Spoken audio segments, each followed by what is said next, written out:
नमस्कार दोस्तों आज हमारे पास मोबाइल आया है वीवो का मॉडल नंबर है Y02 है। Y02 वीवो का मॉडल नंबर, एक बार आप मॉडल नंबर कंफर्म कर लीजिए। इसके अंदर दोस्तों प्रॉब्लम है चार्जिंग एरर का। मैं आपको चेक करवाता हूँ इसमें चार्जिंग का क्या एरर है, एक बार आप चेक कर लीजिए। तो ये मैंने चार्जिंग पे लगाया USB टेस्टर के ऊपर। आप देख पा रहे हो कि यहाँ पे 0.6 का करंट कंजप्शन है। ठीक है, यहाँ पे एक एरर आया है, आप देख पा रहे हो कि एरर यहाँ पे unable to charge please contact our sale service. Mostly ज़्यादातर वीवो के अंदर यही प्रॉब्लम आती है। और ये प्रॉब्लम मैं आपको बता दूं, बैटरी आईडी लाइन का प्रॉब्लम होता है। तो जब भी आपके पास इस तरह का कोई मोबाइल आए उसमें बैटरी कनेक्ट एरर या फिर अनेबल टू चार्ज का एरर आता है तो बैटरी आईडी लाइन का एरर रहता है। तो ठीक है, इस मोबाइल को हम डायग्नोस करते हैं कहाँ से प्रॉब्लम निकलती है और किस तरीके से उसको सोल्व करते हो। वीडियो थोड़ा लंबा होने वाला है, लेकिन मैं आपको सारी चीज़ें स्टेप बाय स्टेप बताने वाला हूँ। और मैं आशा करता हूँ कि इस वीडियो को देखने के बाद आपको कोई दूसरा वीडियो देखने की ज़रूरत नहीं पड़ेगी। और ये वीडियो कुछ हट के होने वाला है।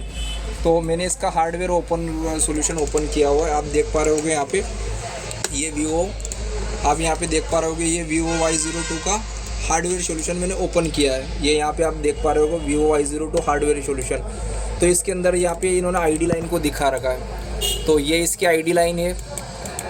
ये आईडी लाइन को, ये इसकी आईडी लाइन है। यहाँ पे देखिए आप, यहाँ पे आप देख पा रहे होगे एक रजिस्टर यहाँ पे सीरीज़ में लगा है, फिर एक रजिस्टर सीरीज़ में लगा और एक रजिस्टर यहाँ पे पैरेलल में लगा। तो यहाँ पे 3 रजिस्टर इन्होंने यूज़ किए।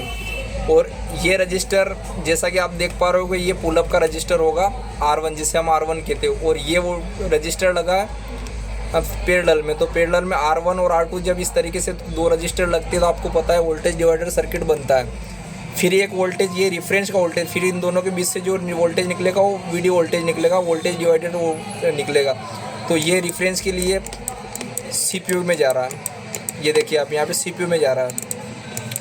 अब हमारे मोबाइल के अंदर आईडी लाइन का प्रॉब्लम है। तो इस मोबाइल के अंदर असल में 3 रजिस्टर यहाँ पे लगी है और एक रजिस्टर बैटरी के अंदर भी लगी है। तो बैटरी के अंदर भी एक रजिस्टर लगी है जो कि पैरेलल में लगी हुई है। तो कुल मिला के बात ये कि यहाँ पे 2 रजिस्टर, एक रजिस्टर से पुलअप करवाया गया 2 रजिस्टर को, जो कि एक यहाँ पे पैरेलल में लगी और एक बैटरी के अंदर लगी है।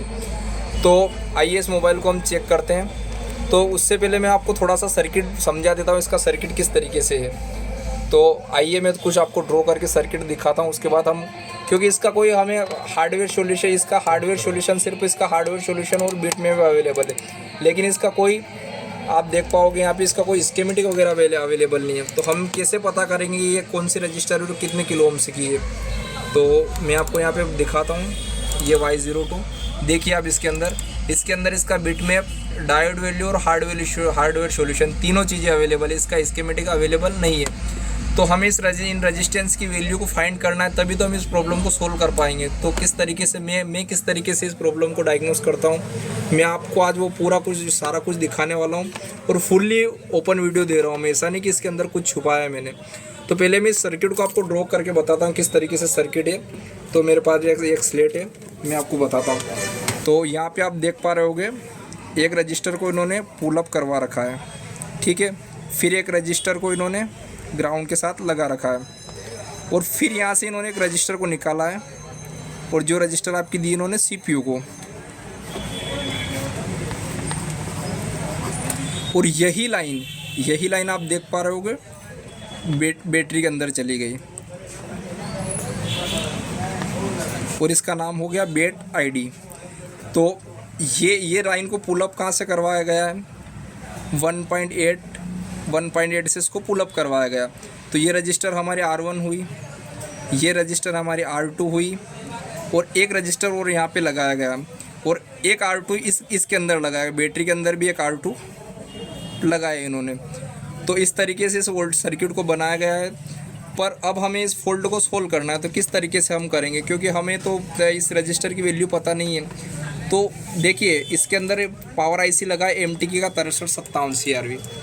तो ये आप इसका पावर IC देख पा रहे हो MTK के 6357 CRV। और इसके अंदर CPU अगर आप देखोगे तो जो CPU 9A के अंदर लगा वही CPU, मतलब इसका पावर और CPU दोनों 9A के अंदर जो यूज़ हुआ वो का वही इसके अंदर लगा हुआ है। तो मैंने यहाँ पे 9A का स्कीमेटिक और 9A का बिटमैप दोनों ओपन किया हुआ है।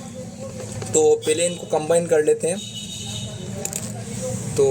तो दोस्तों यहाँ पर ये हमने 9A का बिटमैप और 9A का स्कीमेटिक दोनों को कंबाइन कर लिया। अब 9A का स्कीमेटिक और बिटमैप को कंबाइन करने के बाद यहाँ पे आपको शो पेड इन्फो पे क्लिक करना है। शो पेड इन्फो पे जैसे आप क्लिक करोगे जो भी पेड है उनकी इन्फॉर्मेशन आपके सामने आ जाएगी।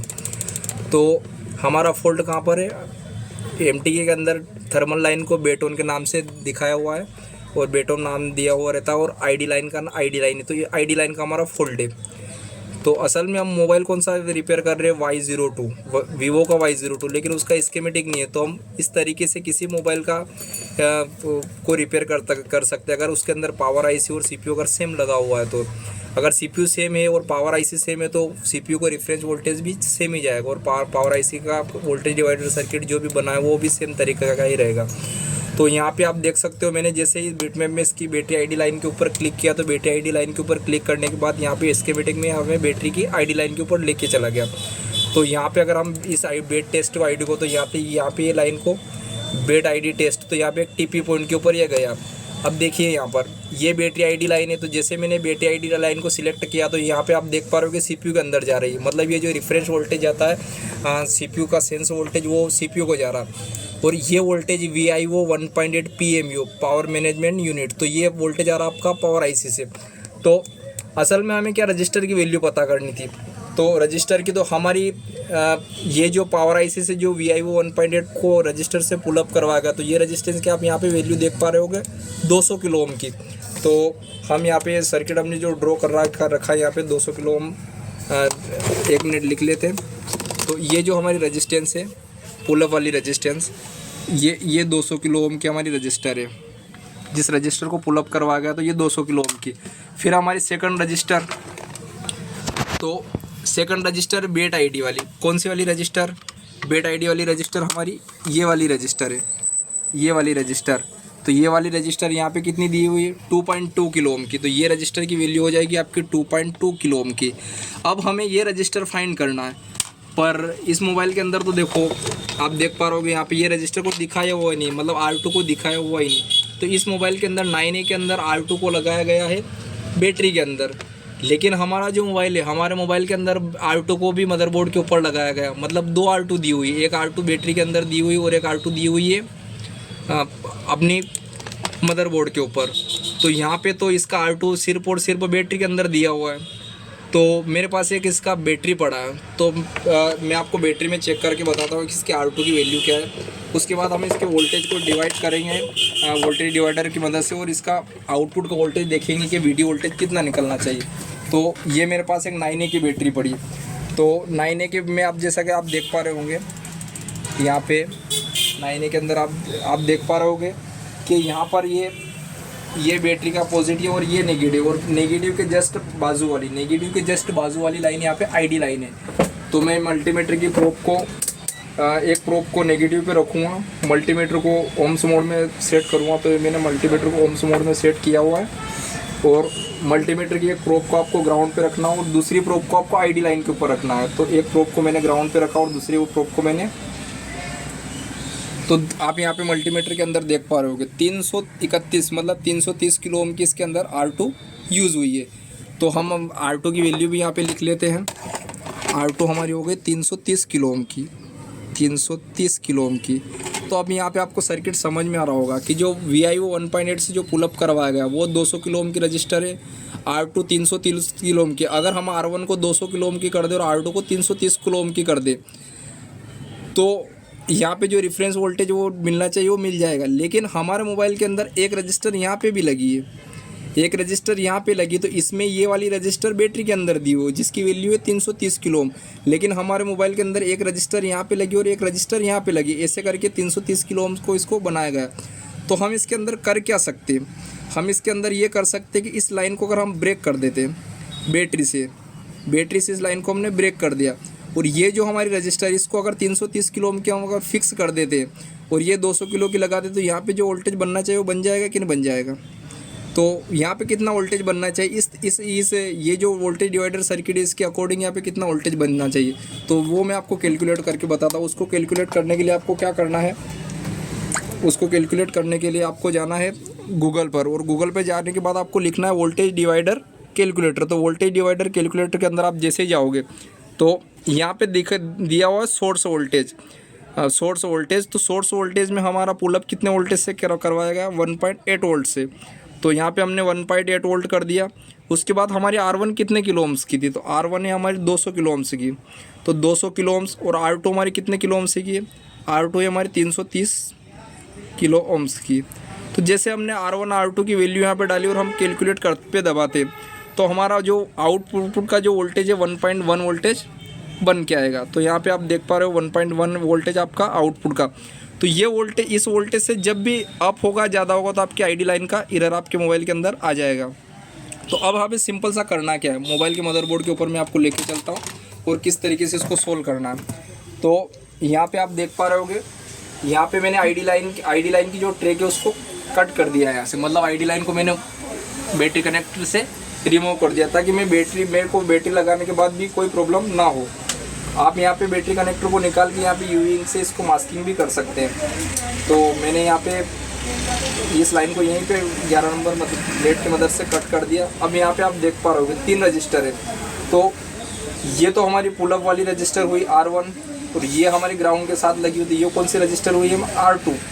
और 9A के अंदर ये वोल्टेज डायरेक्ट दिया हो, नहीं सॉरी 9A के अंदर ये वोल्टेज 2 पर की रजिस्टर लगा रखी है। लेकिन मैंने यहाँ पे इसकी टेस्टिंग करी तो ये 1 किलो ओम की रजिस्टर है, और ये रजिस्टर ऑलरेडी किसी ने चेंज की हुई है। तो हमें क्या करना है, ये 330 किलो ओम की रजिस्टर लगानी है और ये रजिस्टर लगानी है हमें 200 किलो ओम की। तो जब हम इस तरीके से इसको 200 किलो ओम और इसको 330 किलो ओम की करेंगे, और ये 2.2 किलो ओम की या 1.1 किलो ओम की भी रहेगी, तो आपका काम हो जाएगा। तो इस तरीके से अगर वोल्टेज डिवाइडर सर्किट हम बनाएंगे तो हमें सिंपल सा क्या करना है, R1 को 200 किलो ओम से रिप्लेस कर देना है और R2 को 330 किलो ओम से रिप्लेस कर देंगे। तो आपका जो आउटपुट का वोल्टेज जो 1.1 बनना चाहिए वो बन जाएगा। तो दोस्तों फाइनली हम इसकी रेजिस्टेंस चेक कर चुके हैं। R1 और R2 दोनों को हमने मॉडिफाई कर दिया है। वैसे इसके अंदर R2 330 किलो ओम की लगी हुई थी, हमें सिर्फ R1 को रिप्लेस करना था 200 किलो ओम से। तो हमने R1 को 200 किलो ओम से रिप्लेस कर दिया है। अब R1 को 200 किलो ओम से रिप्लेस करने के बाद हमारा जो VD वोल्टेज बनना चाहिए वो प्रॉपर वोल्टेज बन चुका है। एक बार मैं आपको वीडियो मतलब ये आपको चेक करवाता हूँ कि अपना प्रॉब्लम सोल्व होती कि नहीं होती। तो आइए मोबाइल को पहले चेक करते हैं, इधर दिखाइए प्रॉब्लम सोल्व हुई कि नहीं हुई। तो देखा आपने किस तरीके से हमने इस प्रॉब्लम को फाइंड किया। हमारे पास इसका कोई स्कीमेटिक अवेलेबल नहीं था, फिर भी हमने इस प्रॉब्लम को सोल्व किया है। तो अगर इस तरीके से कोई प्रॉब्लम आती है और इसका स्कीमेटिक अवेलेबल नहीं हो, तो आप इस तरीके से दूसरे मोबाइल का अगर सेम IC यूज़ हुई तो उसका स्कीमेटिक लेके इस प्रॉब्लम को सोल्व कर सकते हैं।